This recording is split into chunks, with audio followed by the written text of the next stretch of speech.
¿Alguna vez se han preguntado cómo es posible que un motor eléctrico arranque o que una bocina emita un sonido sin que se queme por el paso de la corriente?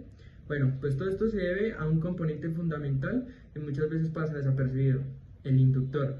Hoy voy a explicar qué es y cómo funciona.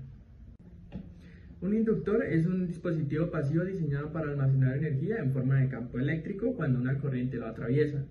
Es uno de los tres elementos fundamentales en los circuitos eléctricos junto a los resistores y a los condensadores.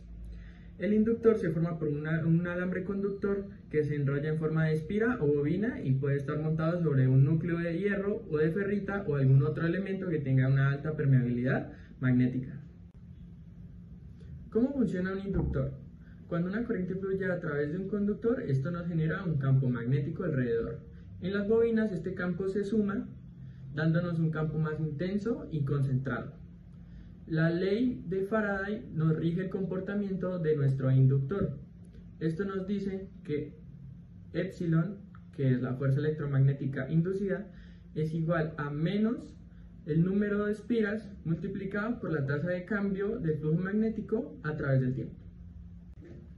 Algunas aplicaciones para los inductores podrían ser los filtros eléctricos, encargados de separar las señales de diferentes frecuencias. También podríamos incluir los transformadores, los cuales incluyen dos inductores acoplados magnéticamente, lo que nos permite transferir energía de un circuito a otro a diferentes niveles de voltaje. También podríamos incluir los motores eléctricos o los generadores eléctricos, los cuales usan principios de inducción para transformar la energía mecánica en energía eléctrica y viceversa. ¿Cómo funciona un inductor en un circuito de corriente continua? Para empezar, al momento de aplicar la corriente continua, el inductor se va a oponer al establecimiento repentino de la corriente. También va a actuar como un circuito abierto, evitando que la corriente circule. Va a llegar a un punto en el que la corriente va a seguir aumentando hasta llegar a un punto constante, y en este momento nuestro inductor se va a comportar como un cable conductor.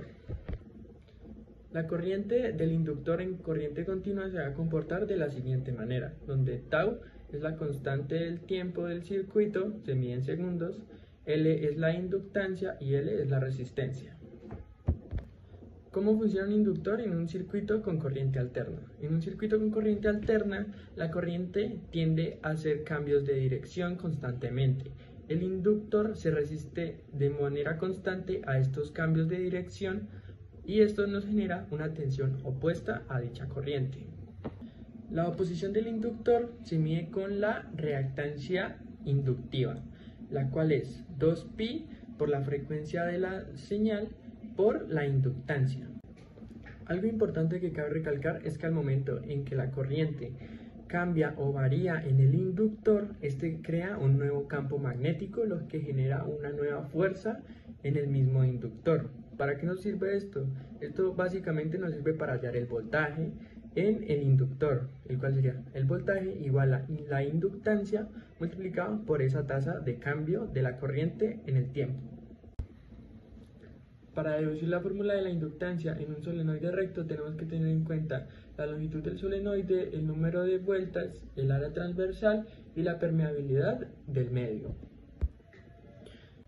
Entonces tenemos que el campo magnético dentro de un solenoide ideal sería la permeabilidad del medio multiplicada por el número de vueltas sobre la longitud. El flujo magnético por espira es igual a la magnitud del campo por el área transversal. Haciendo un poco de álgebra nos da un resultado de que la L, o sea la inductancia, es igual a la permeabilidad del medio multiplicada por el número de vueltas al cuadrado por el área transversal sobre la... Ahora, para deducir la fórmula de la inductancia en un toroide tenemos que tener en cuenta que un toroide es una bobina enrollada en un núcleo en forma circular, algo parecido como si fuera una dona. Esto nos ayuda principalmente a conservar el campo magnético y evitando pérdidas de este mismo campo. Bien, entonces vamos a tener en este caso los números de vueltas también, ya se involucra el radio medio, la sección transversal y la permeabilidad del medio de igual forma. Entonces el campo magnético de un toroide es el siguiente: B, que sería la magnitud del campo, es igual a la permeabilidad multiplicada por el número de vueltas sobre 2πr.